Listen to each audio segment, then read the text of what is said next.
अस्सलाम वालेकुम नाजरीन, मैं हूं रजा खट्टी। पाकिस्तान तहरीक इंसाफ के हालात रोज बरोज खराब होते जा रहे हैं।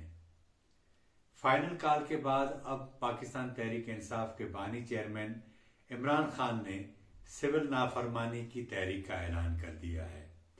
सिर्फ दो नुकात पर उन्होंने एक पार्टी के रहनुमाओं की कमेटी तश्कील दी है और उनसे कहा है कि अगर इस्टेब्लिशमेंट चाहे तो इन 5 लोगों से मुज़ाकरात कर सकती है।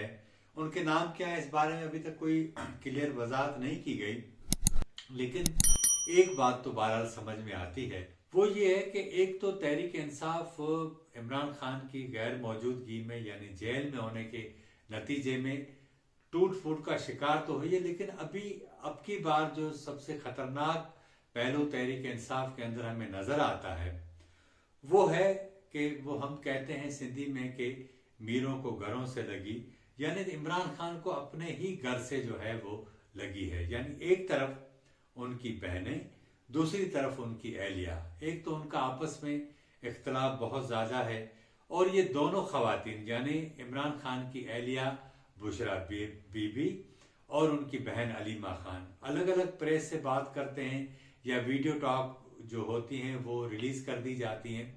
उसमें जो भी अभी तक उन्होंने बातें की हैं उसमें उन बातों ने तहरीक इंसाफ के लिए मसाइल ही पैदा किए हैं। यानी आज बुशरा बीबी ने ये बात की कि धरने में उन्हें सारे लोग छोड़कर भाग गए थे, उनके पास कोई रास्ता नहीं था कि वो क्या करती। उनके खिलाफ ये प्रोपेगेंडा मुहिम शुरू कर दी गई कि वो फरार हुई। ठीक है, अब सवाल ये है कि इससे पहले भी उन्होंने जब वो 24 नवंबर को इस्लामाबाद आ रही थी तो उन्होंने पठान कार्ड का नारा लगाया। उन्होंने कहा कि पठान एक गैरतमंद कौम है और वो अपनी जो है वो कायद को यानी अपने लीडर को रिहा कराए बगैर नहीं जाएंगे। लेकिन फिर हमने देखा कि 26 नवंबर को वो लोग तो उधर खड़े रहे लेकिन वो खुद नहीं रही, खुद चली गई थी। तो इस तरह की सूरत हाल ये इसलिए पैदा होती है कि जब सियासत में, सियासी मैदान में आपकी तरबियत न हो तो जाहिर है कि आप एक के ऊपर एक और ब्लेंडर करते जाते हैं और खुसूसन उस सूरत में आपके लिए मजीद ब्लेंडर वो बड़े बन जाते हैं जब इस्टेब्लिशमेंट और उसके इत्यादि मौजूदा हुकूमत एक साथ हो। लेकिन उसके बावजूद ये बात तो मानने वाली है कि तहरीक इंसाफ के सोशल मीडिया विंग की वजह से मौजूदा हुकूमत को इंटरनेट की रफ्तार सुस्त करना पड़ी है।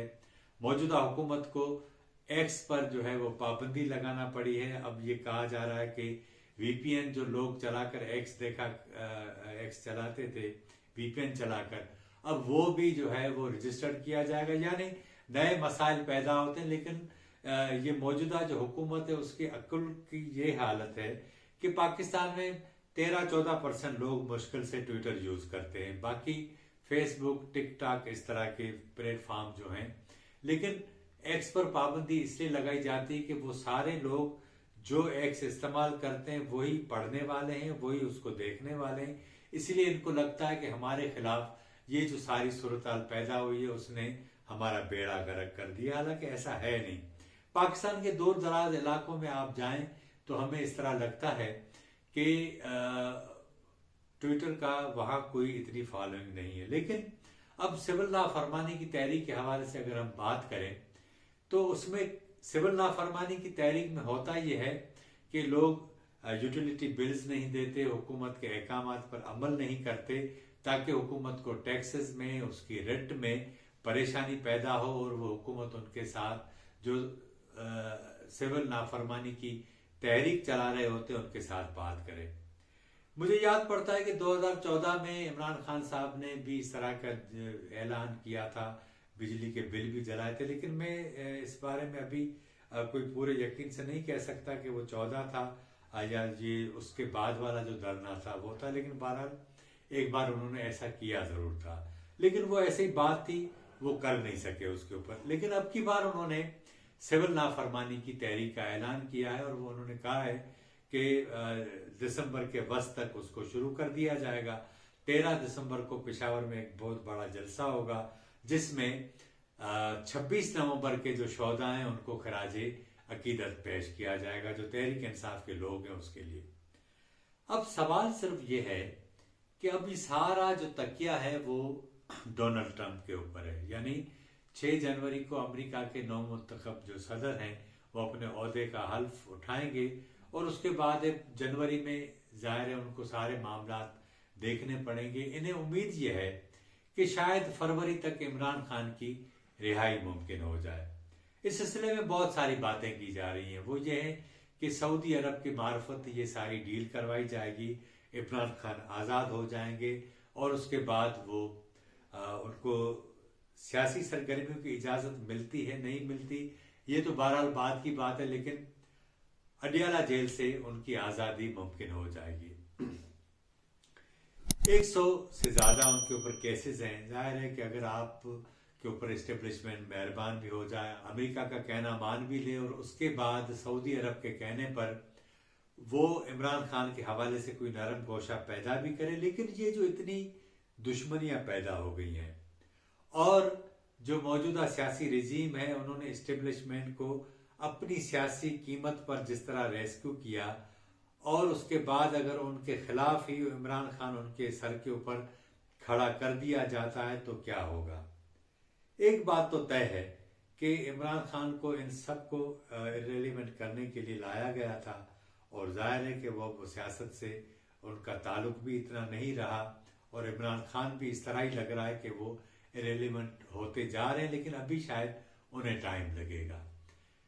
सिविल नाफरमानी की जो तहरीक का मैं तस्करा कर रहा था उसमें जो सबसे बड़ी बात इमरान खान की जमात की जानिब से कही गई है वो ये है कि ओवरसीज पाकिस्तानियों को कहा जाएगा कि वो पाकिस्तान में जो अपने रेमिटेंसेस हैं वो न भेजें, यानी हवाला हुंडी के जरिए भेजें। लेकिन मेरा ख्याल है कि अब उसमें कोई फर्क नहीं पड़ेगा, क्योंकि आपको याद होगा कि जब तहरीक अदम एतमाद कामयाब हुई उसके बाद पीडीएम की 16 माह की हुकूमत आई, फिर ये भी हुकूमत आई। उस दौरान बहुत सी तहरीक इंसाफ की जानिब से चलाई भी जाती रही और इसमें ये कोशिश की गई कि ओवरसीज पाकिस्तानी यहाँ पैसे बजरिया बैंकिंग से चैनल से न भेजें, हवाला हुंडी के जरिए भेजें, लेकिन वो प्रैक्टिस नाकाम हो गई। उसका सबब ये था कि वो ओवरसीज पाकिस्तानी जो मुस्तकिल सेटल हो गए दुनिया के मुख्तलिफ ममालिक में, अब उनका यहाँ लेना देना नहीं है। जाहिर है अपना मुल्क है, उसके लिए उनकी परेशानी समझ में आती है, लेकिन उनके सियासी मुफादात जुड़े होंगे, लेकिन माशी मुफादात यहाँ से नहीं जुड़े, समाजी मुफादात यहाँ से नहीं जुड़े, इसीलिए वो लोग यहाँ पैसे नहीं भेजते। यही सबब है कि कोशिश के बावजूद उस पर कोई फर्क नहीं पड़ा, तो इस बार भी कोई फर्क नहीं पड़ेगा।